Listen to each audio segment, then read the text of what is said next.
Greetings once again to you. This is Tony Denton from the Phoenix, Arizona area on this, the second day of May at around 11 a.m. here. It's a really nice day today. It's only 69 degrees right now, which is a little unusual, and I'm enjoying it, of course. I want to share with you some more thoughts about this idea of the evil, supernatural evil business, that we talked about before. And in fact, actually, before you even listen to this or read the notes to this PDF, which you can find on my website, asightforthelord.com, I ask you to go back and check out my talk on Satan in the Old Testament first. If you've not, like I say, if you've not done that, please go do that first. And it will help a little bit with how you perceive this one, because I'm not going to repeat a lot of the information that's found in that one, which sets it up for us today. Anyway, today we're going to spend our time mainly on devils or demons in the New Testament. And I just want to say that this is going to be a little bit longer than some of my other talks. I try to keep them down to around 35 minutes. I fail quite often at that because I have this issue with chasing off, going off my notes a little bit. That's what causes the problem. Anyway, so go back and read that or listen to that. And now we'll head into, first of all, we'll look at the word devil. In the Hebrew, there are no cases of devil, singular, in the Old Testament. But there are 4 cases in which devils, or demons, plural, are found from 2 terms in the Old Testament. One of them is shed, S-H-E-D, which is Strong's number 7700, if you want to look it up that way, meaning a demon or devil as used in Deuteronomy 32:17 and Psalm 106:37, again, plural, not singular. Also, there's the word Sair, which is S-A-I-R, pronounced Sair. That's Strong's number 8163. A he or hairy goat. A devil is how that's, defined. Leviticus 17:7 and 2 Chronicles 11 verse 15, for examples. It's the same term as used of Esau, who was a hairy man. So he, in a sense, was referred to as a goat or a devil in that sense, but it's related to that very concept of being hairy. This term is from should, S-H-O-O-D, referring to a tempestuous storm, devastation, or waste. So in other words, Sair is related to should. Again, waste, devastation, etc. So the terms devils or demons in the Old Testament was always used in reference to idol worship. Idols such as in the form of goats, and the devastating consequences such would bring upon those worshippers at the hand of the one true God. Go back and read Deuteronomy chapter 32, the whole chapter, because it will help you a lot with understanding the ideology about devil or devils or demons and goats and idols and all that stuff. Now, to the Greek, devil or demon and devils, demons, are used numerous times in the New Testament, translated from 2 main words, diabolos or diabolos, which is Strong's number 1228, from which we get our term diabolical. Strong says this word refers to a false accuser, devil, or slanderer. This was the Greek term chosen by the Septuagint in Numbers 22:22 and Psalm 71:13 for Satan. And then the second Greek word is daimon or daimon, which is Strong's number 1142, from which we get our term demon, and it's a term used in Acts 17:18 of idols. Okay, keep that in mind as well. So we looked at the Hebrew for devils or demons, and it's found in Deuteronomy 32, where it's talked about in reference to idols and idol worship. In the Greek, we have daimon, which is also used in reference to idols in Acts 17. So keep those things in mind, because we're going to talk about demon possession. So as we just touched on, Israel couldn't seem to avoid getting involved in the worship of demons, devils, gods, or idols, according to passages like Deuteronomy 32:17 and context. Okay? Think about that now. Just kind of keep that concept in mind, that demons were idols. Idols were referred to as demons. And due to rebellion and idolatrous waywardness, God delineated numerous curses that would be visited upon them for such insolence and disrespect for Him. In Deuteronomy 28, verse 28, and verse 35, and verse 66 or 65, for examples among various physical punishments, Moses, via inspiration, said to the people that the Lord will strike you with madness, blindness, confusion of heart, and so on. He will strike you in the knees and on the legs, and so on. He will give you an anxious heart, failing eyes, and anguish of soul, and so on. That's Deuteronomy 28, 35, and 65. Okay, see here we have so far the very concept that demons were actually idols, or idols were referred to as demons. And if they continued to worship idols, that is, disrespecting God by putting idols in His place, then God was going to strike them with these things we just enumerated: madness, blindness, confusion, strike them in their knees and in their legs, and He'd give them anxiety of heart and failing eyes and anxiety of soul, and so on. Okay? Now, but Isaiah 35, verses 5 through 6, for one prophetic example, predicted that when the Messiah came, the eyes of the blind would be open, the ears of the deaf shall be unstopped, then the lame shall leap like a deer, and the tongue of the dumb shall sing.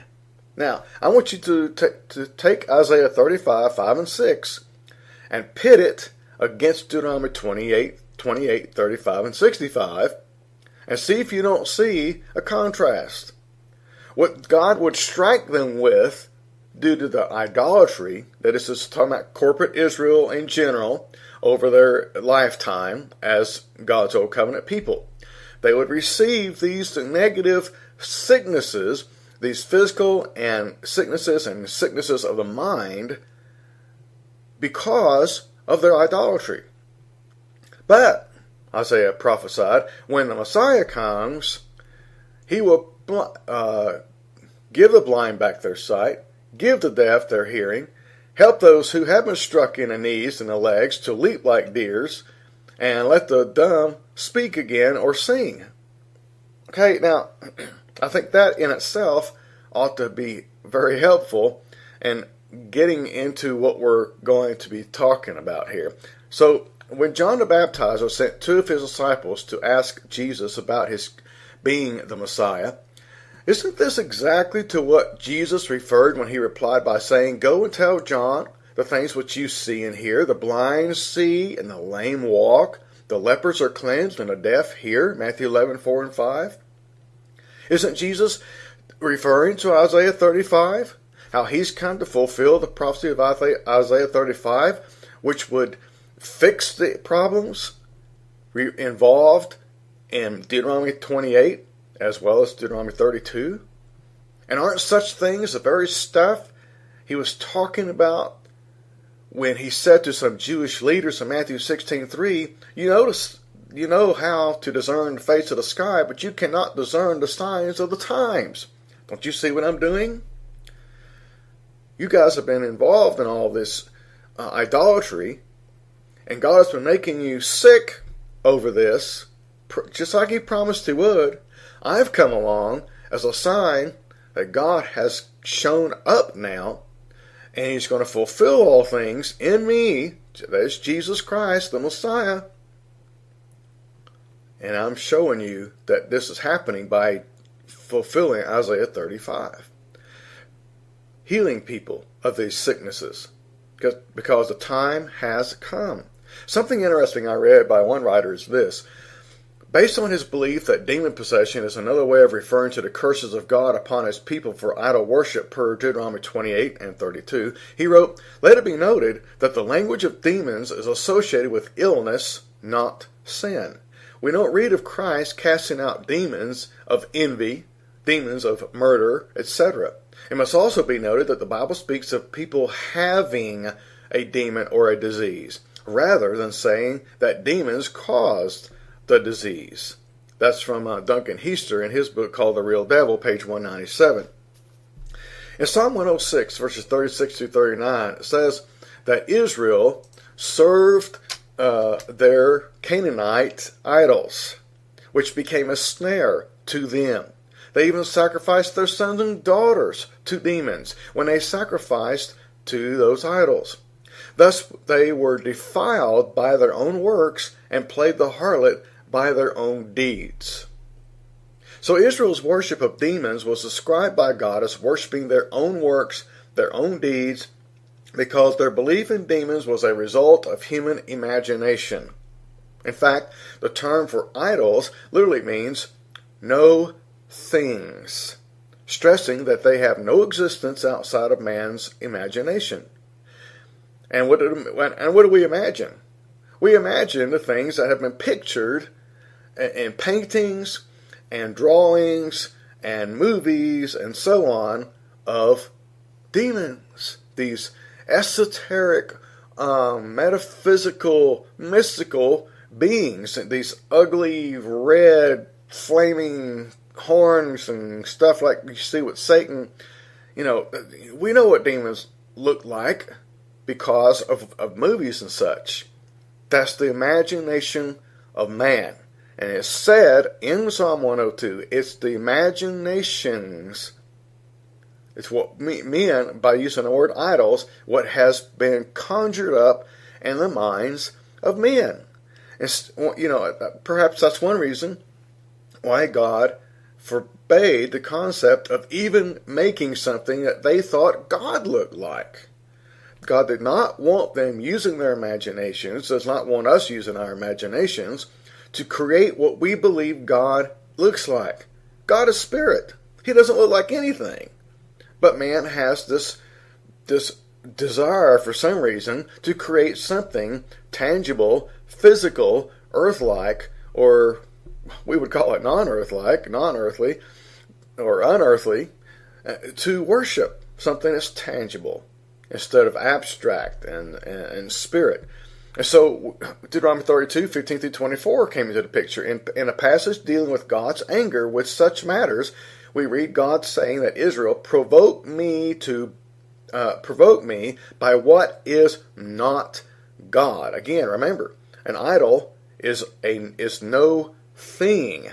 Why is it no thing? Because it is an imaginary thing, not real.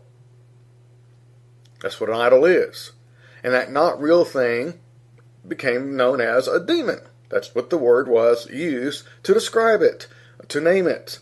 The Septuagint of Isaiah 65 verse 3 says that demons do not exist. And 1 Samuel 12:21 says that they are nothing. No thing. Nothing. Jeremiah 14 verse 4. You might want to check that out as well. Anyway, although at this time I don't have all the answers to every single little passage and every question that might come up, because there's so much in the Bible about all of this, based on this information and a lot of other stuff that I don't have time to share, I am much more open to the idea that demon possession wasn't actually a person's body being literally overcome by some metaphysical being. Rather, it seems to be nearly an overwhelming possibility to me that those referred to as demon-possessed were actually suffering the curses of God predicted in Deuteronomy 28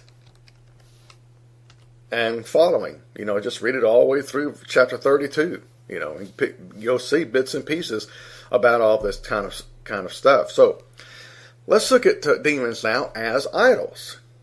Idols are simply demons. Demons were idols. The idol was nothing, but the idol represented nothing. something that was of man's imagination. The idol was the tangible representation of that imagination, however ugly that thing might have been that they imagined.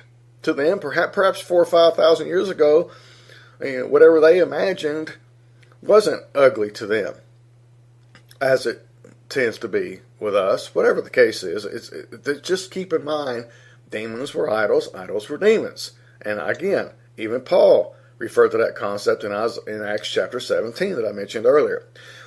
Earlier we touched on how that the Bible equates demons with idols, back in Deuteronomy and so on. Well, let's focus now on that just a little more. Let's talk about that a little bit more by first of all establishing the Bible's teaching about Yahweh as being the source of all power. Isaiah 45 verse 5 has God saying, I am the Lord. There is no other. There is no God besides me. And I'm told that the Hebrew term used for God essentially means power. That is, there is no power outside of me. For there to be a power, there has to be something in existence. There is nothing else in existence. God is the only power. Which goes along with my last talk on Satan in the Old Testament that I mentioned to you at the very beginning. Not only are my PDF notes on my website, asightforthelord.com, for what I'm going through right now, but there's also that lesson, which establishes that there was never any Old Covenant, any concept of Satan being a metaphysical, supernatural, evil, wicked being. He was always either God or an agent of God or a personification of a people who were an enemy. See, just like with a lot of other words, if translators had merely translated some of these words instead of transliterating them, we wouldn't have near the difficulty we do today with certain things. Like the word satanos for Satan. It simply means enemy. If they had translated it enemy, do you think we'd have near the problems we have now? Because then you'd know to look in the context to see what the enemy was. What was the enemy of the context? The same thing with this concept.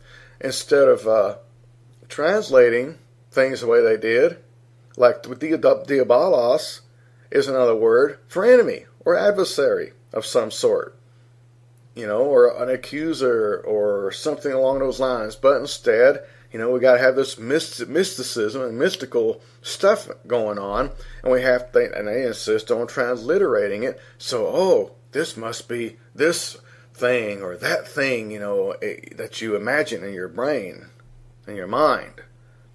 Instead of making it a word, translating it into a real, regular word in another language.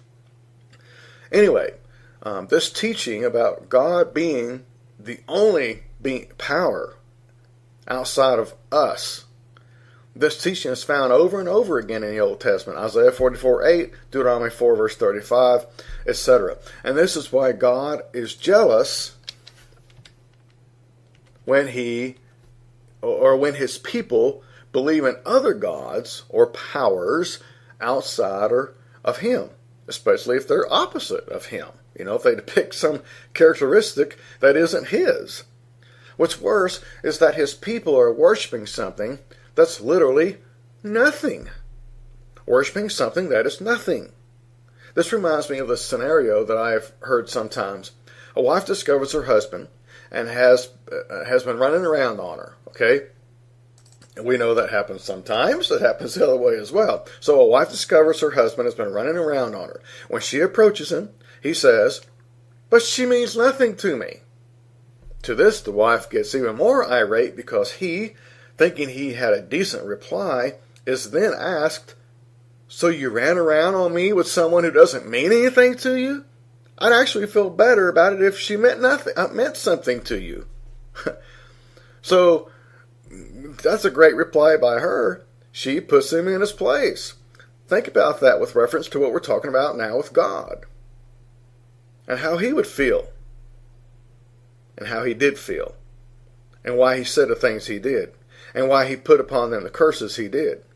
In Bible times, because they believed entities outside of God were the cause of tragedies, and so on, people believed demons to be lesser gods who could be worshipped to stop problems coming in their lives.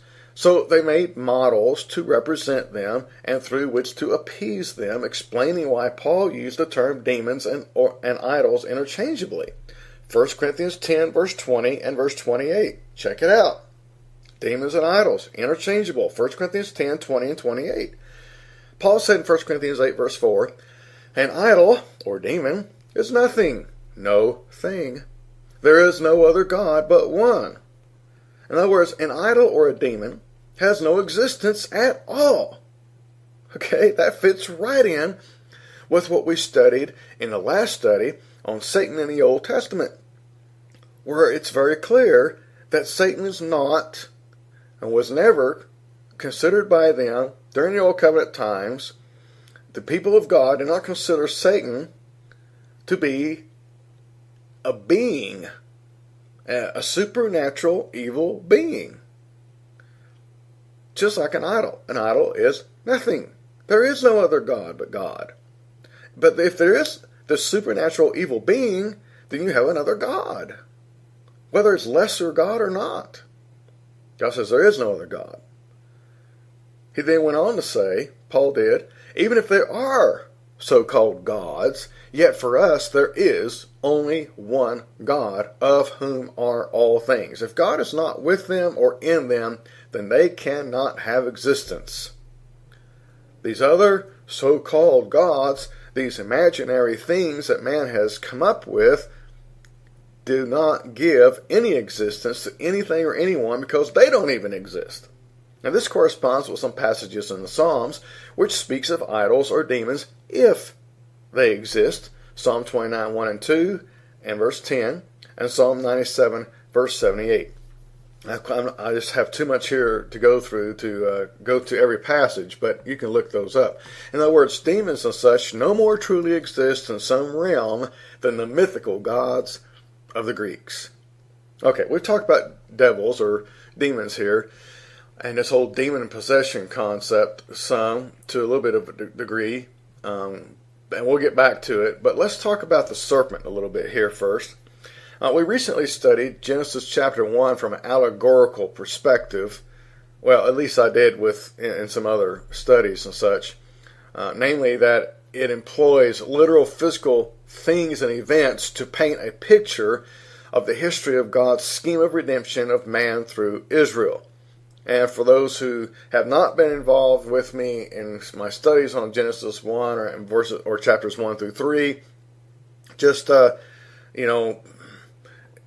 all I'm saying is that we need to look at Genesis 1, chapters 1, 2, and 3 in an allegorical perspective. Not that Adam didn't exist, not that Eve didn't exist, and so on, but that a lot of what's involved was meant to picture something to them. The Hebrew people read and wrote and understood in pictures. Okay? Even their language, the Hebrew language like Chinese and so on, pictures, not letters and words the same way we have. A little bit different. Anyway, but just keep that in mind for now anyway, that we don't have time to get into all that, obviously, to set this up, but to think about the story of Genesis as being a picture of the history of God's scheme of redemption through Israel. Okay? The seventh day of the 7 days is the finished product, the Sabbath of rest being Jesus and what he would bring as Messiah. Well, likewise, I believe chapter 2, Genesis 1, going through chapter 2, verse 4 is that allegorical picture I just mentioned. I believe chapter 2 of Genesis, which began the Eden saga, was meant to teach not only a general occurrence concerning the origin of Israel, but also by employing the type-antitype method of teaching, eventual readers would recognize certain concepts via representation. For example, that this first Adam was the counterpart of the second Adam. That is, that he, in one sense, represented the coming Messiah. The tree of life also represented that Messiah. The garden represented a place where man could be in God's presence, like the most holy place, which could also be seen as the Messiah. The Messiah is now the most holy place. In him is salvation. Eve represented the bride, the church of Christ, and so on. You know, all these things, I believe, can be found in Genesis 1, 2, and 3.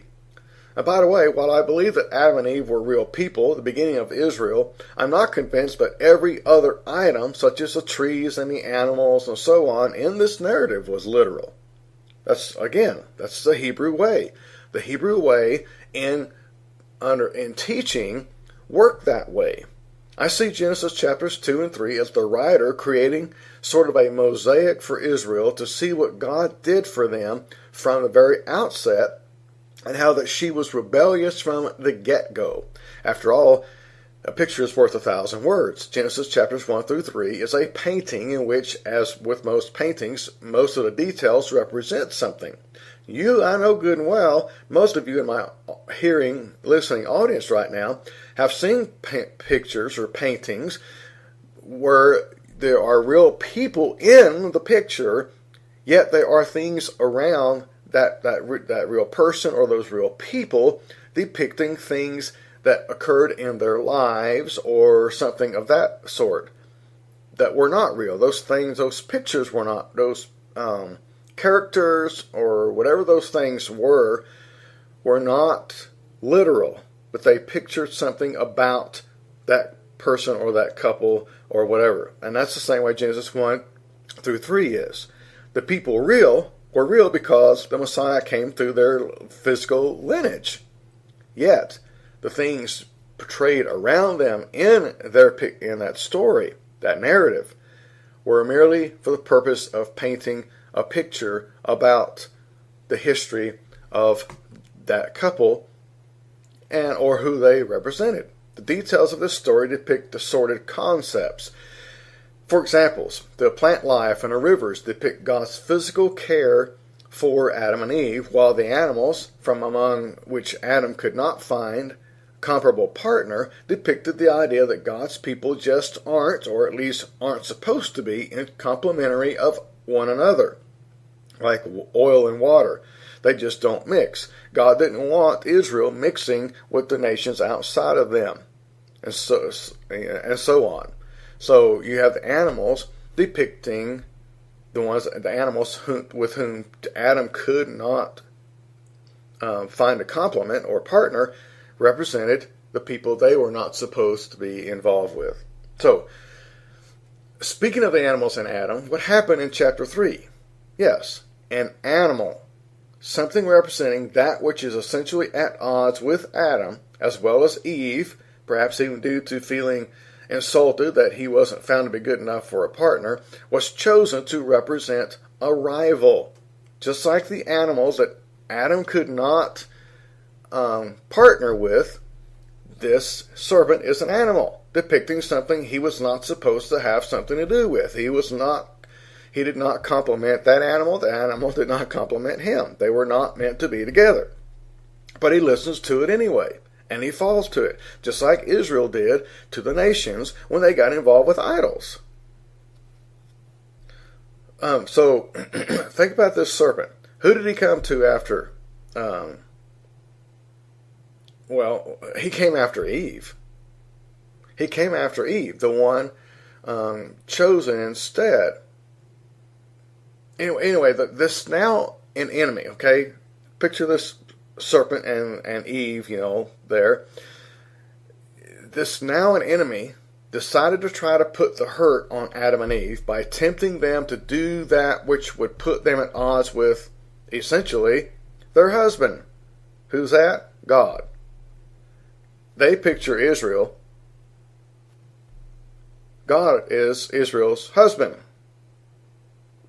So this nation that is not, this serpent represents a nation that is not God, or at least a people who are opposed to God, who are opposing God, tempting his bride to depart from him, to commit spiritual adultery.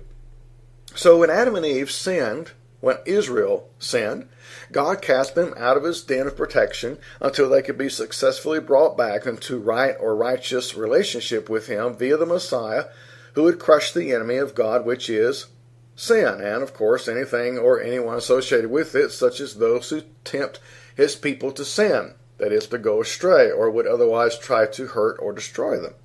The serpent of Genesis chapter 3, then, to me, is a symbol of a very despised adversary, or one who is at least supposed to be despised. Revelation 12, verse 9 says, "The great dragon was cast out, that serpent of old, called the accuser and adversary, who deceives the whole world." In this specific case, the dragon, the accuser, the adversary, and the serpent represent the enemy of Christians, the true Israel, in the first century, who would be made up of what? Old covenant Jews, the remnant, those who were his people. God always had a remnant, always had a few people in every generation who would stick with him through thick and thin. Whoever that remnant was at the time Jesus was on the scene, and after he died, and were the remnant, were those who accepted Jesus as Messiah. They became true Israel because they were in him, Jesus, who was true Israel. So, the adversary of them at that time was those who rejected Jesus. They were the adversary. Just as the dragon represented Pharaoh and Egypt at one point in time against God's people, Ezekiel 29 verse 3, now here in Revelation, it's pseudo-Israel against true Israel. So there you have it. Great dragon, cast out, the serpent of old, called the accuser and adversary, who deceives the whole world. What world? Their world. Their world at the time of the book of Revelation. In this specific case again, now I'm going to say it one more time. The dragon, the accuser, the adversary, and the serpent represent the enemy of Christians in the first century. That is, the old covenant Jewish people. And especially the high priests, chief priests, Sanhedrin, etc., who rejected Jesus and were trying to kill the Christians. So just as the dragon represented Pharaoh in Egypt at one point in time against God's people, now in Revelation, pseudo-Israel is against true Israel.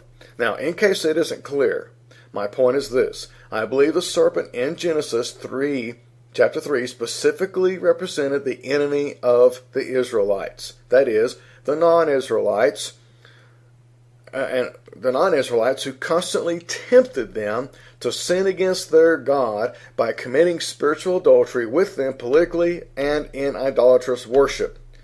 And of course, that would include the ones who were Israelites, who ended up accepting what the non-Israelites had tempted them with.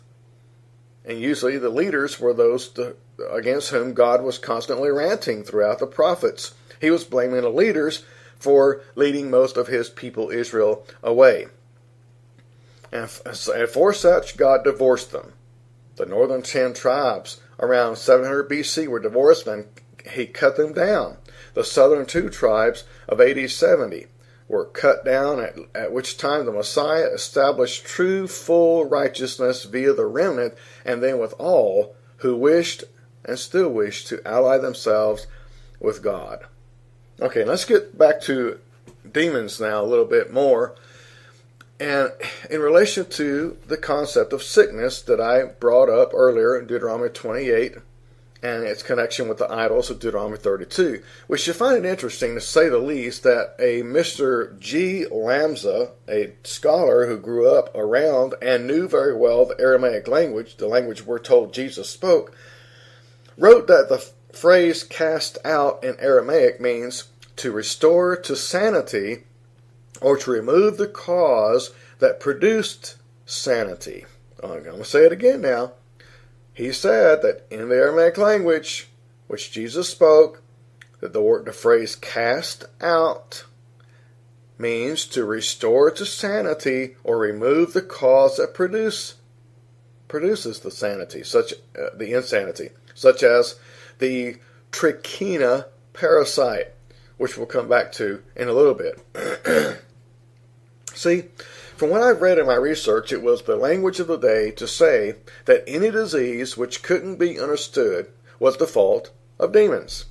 One G.P. Gilmore said, "So far as the first century populace was concerned, any disease involving mental disturbance, delirium, or spasms was attributed to demons, believed to swarm in the air." So, to say that demons were cast out of someone was to say that he or she was cured of a mental illness or a sickness which wasn't understood in their time.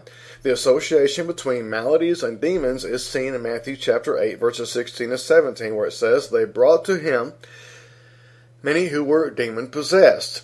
He cast out the spirits with a word, healing all who were sick, that it might be fulfilled which was spoken by Isaiah. He himself took our infirmities and bore our sicknesses," not demons. Likewise, when we read Acts 8 verse 7 of unclean spirits crying out, the Eastern Aramaic text interestingly reads, "Many who were mentally afflicted cried out." And this corresponds perfectly to Mr. G. Lamsa also saying that unclean spirits is an Aramaic term used to describe lunatics. Unquote. Even Philo commented concerning how demon-possessed people were laughed at and mocked, indicating that these folks were actually mentally ill rather than physically sick, or actually some demon-possessed thing. When Mr. Legion in Mark chapter 5 was cured of his demons, we read of him as being in his right mind, verse 15. In other words, possession was linked to madness, which is why many said Jesus had a demon.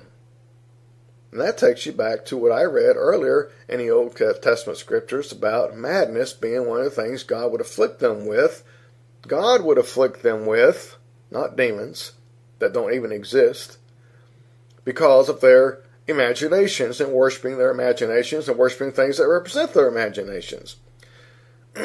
So, Jesus was said to have a demon because they thought he was mad. John 10:20, John 7:19 and 20, and John 8:52. Anyway, as we already said, folks who were considered demon-possessed in those days, and even still in some places around the world today, which we'll talk about in a moment, were said to be found in their right minds once healed. Look at Luke 8:35 for another example, implying that being demon-possessed was another way of saying that someone was mentally unhealthy, that is, not in his right mind. In fact, those possessed were said to be healed or cured, Matthew 4:24, Matthew 12:22, Matthew 17:18.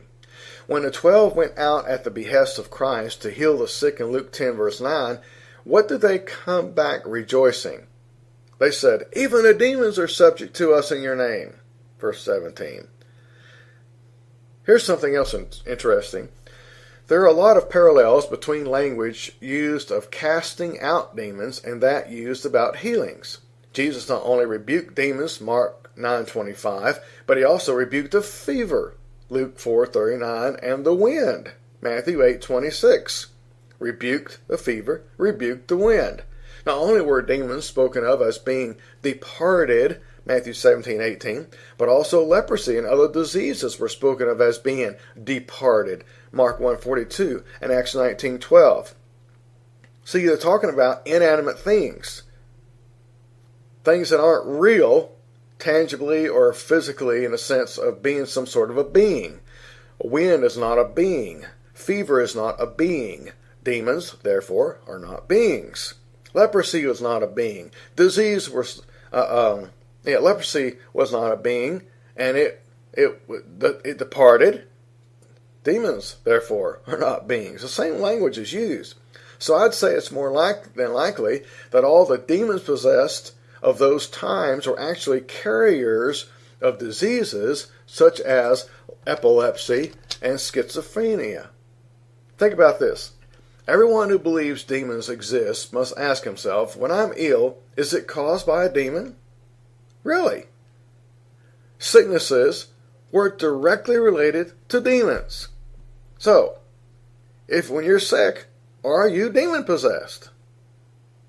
If you think the New Testament references to demons are about gods going around doing evil, making you sick, then you must answer yes to that question. But in that case, how can we explain the fact that so many diseases once blamed on demons can now be cured, or at least controlled by drugs today? Malaria is a classic example. Many Africans believed until recently that malaria was caused by demons. But now they see that malaria can be cured by quinine and other drugs. Some of the diseases that Jesus cured have been identified as tetanus and epilepsy, both which can be relieved by drugs today. All right, one last thing that people, and I'm going to go through this one because people are constantly asking about it. What about Legion and the pigs in Mark chapter 5, verses 1 through 17? Now, I'm going to be basing my comments on this event on what we've already discussed, namely, that the Bible uses the language of the day, speaking of things as they appeared in the eyes of the audience who viewed demons as demigods, beings with more power than mortals, but less than God, who were responsible for illnesses. And speaking of demigods, by Jesus curing illnesses as he did, he demonstrated he was not a demigod, something that even those possessed understood. Besides, a lot of what we've just talked about regarding demon possession applies here, of course. So, as we just discussed, Legion had an unclean spirit which cried out, corresponding to Acts 8 verse 7, which in Aramaic is rendered as many who were mentally afflicted cried out. Also, as just discussed, once Legion was cured of his demons, he was found in his right mind, indicating that they believed demons caused or were the force behind madness, that of which they accused Jesus, John 10:20. Furthermore, it's interesting what can be discovered by comparing parallel passages. In Mark 5 verse 7 it reads that he cried out, "Don't torment me," while in Matthew 8:29 it reads that they cried out, "Have you come to torment us?" Also in Mark 5 verse 10 it reads that he begged Jesus, while in Matthew 8:31 it reads that the demons begged Jesus. In fact, in Mark 5:9, this man's own words explain his self-perception. Notice, my name, singular, is Legion, for we are many, plural. This is classic schizophrenic behavior and language. Are you going to say that every single person today who's schizophrenic is demon-possessed? That is, possessed of some actual, literal, metaphysical being? Related to this man's own words, notice also Mark 5 verse 8 where we see Jesus saying to him, singular him, as opposed to them, to come out. Casting out the sickness. It appears to me that this incident occurred when the man was actually between episodes, as it were, for he came to Jesus and worshipped him, asking if he, like others, was also going to torment or treat him badly. And Jesus responded by curing him and evidencing that cure by casting the illness into a herd of swine. Why? Perhaps because, as a Steve Keating pointed out, the madness of just such a man may have been from a brain infection of the trichina parasite commonly found infecting the muscles of pigs and contagious to humans via undercooked pork, which, by the way, Jews weren't supposed to be eating. So in other words, the guy who asked for help had been eating pork when he wasn't supposed to be. He's a Jew. Consider this. Isn't it possible that this man either shepherded or even owned this very herd of swine and ate from it? If so, isn't it also possible then that when this man found himself lucid, he realized that the pig stampede wasn't only a miracle of the Lord, but also a judgment against illegal keeping and or eating of unclean animals? Now, how about a potential lesson from this incident for Israel, some members of whom were witnesses that day? Here are some thoughts along this line from a John Alfrey and an Andrew Perry.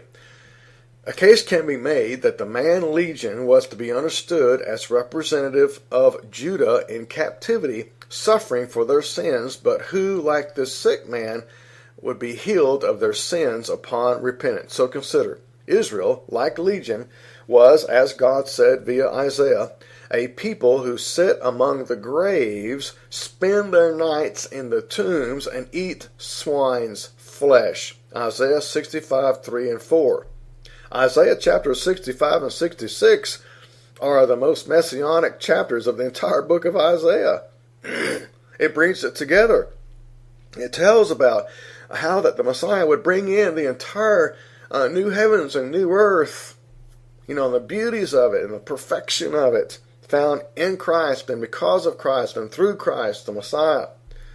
But these people, Isaiah was talking about these Israelites among whom Jesus would come, that they'd be those who are sitting among graves, spending their nights in tombs, and eating swine's flesh. Literally? Probably. In some cases, probably literally. But the point is, I think that all these cases of miracles that Jesus performed were not just performance of his greatness of being able to heal somebody, but they were pictures of something as well. They were to learn something from it. Here we have this man who is picturing Israel. They need to learn from this. Also, like Legion, who was in the mountains crying out and cutting himself, Mark 5 verse 5, Israel committed their iniquitous idolatry in the hills and mountains, Isaiah 65 verse 7. Not to mention the example of how they cried out to and cut themselves for their idols, such as Baal, 1 Kings chapter 18. So Mark 5, the incident in Mark 5, 1 through 17, it's almost impossible, it seems to me, to not see it as being something that Jesus was doing in this case to bring to mind Isaiah 65 and how it was being fulfilled in Jesus Christ as the Messiah. And is it just coincidence that this man called himself Legion? Reminiscent of Judah being under the ownership of the legions of Rome? Perhaps this legion was among and infected by pigs, so Israel was among and infected by Gentiles, and that due to their sins against their God. Further, Legion's comment that we are many is identical to the words of Ezekiel 33:24 about Israel. Son of man, they who inhabit those ruins in the land of Israel are saying, Abraham was only one, and he inherited the land, but we are many. The land has been given to us as a possession. So say to them, thus says the Lord, you eat meat with blood. You lift your eyes toward idols and shed blood. Should you then possess the land? Rhetorical question. No. Lastly, for consideration, and it's probably typological event, the herd of pigs being destroyed in the water might recall the Egyptians being destroyed in the Red Sea when Israel was delivered from Gentile power before. So interestingly, the gathering Gentiles, it says, were afraid just as the Gentile world was at the time of the Exodus, Exodus 15:14. The cursing of Legion is termed great things in Mark 5:19, and Israel's exodus from Gentile power and the destruction of the Egyptians was likewise called great things, Psalm 106 verse 21. Lots of things there in that story of the Legion and the pigs and so on in Mark chapter 5. Pictures of what was happening with Jesus as the Messiah who'd come to fulfill prophecies, and how that the remnant who accepted him as the Messiah would also therefore fulfill all those positive things represented or mentioned in those great prophecies. So I don't think it's all coincidence myself. If you want to continue to think it's just coincidence, yeah, I guess you can go right ahead and do so. But I see the Bible, Genesis to Revelation, as one redemptive story. All of it is tied together, and we do disservice to it by not seeing it as being all tied together.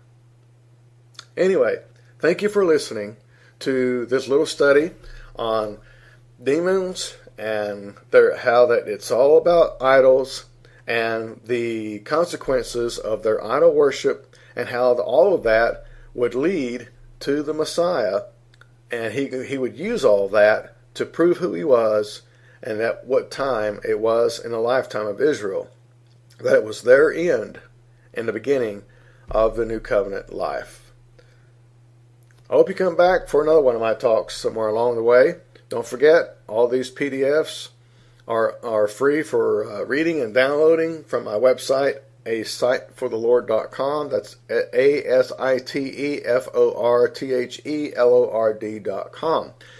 And we'll catch you another time. Thanks.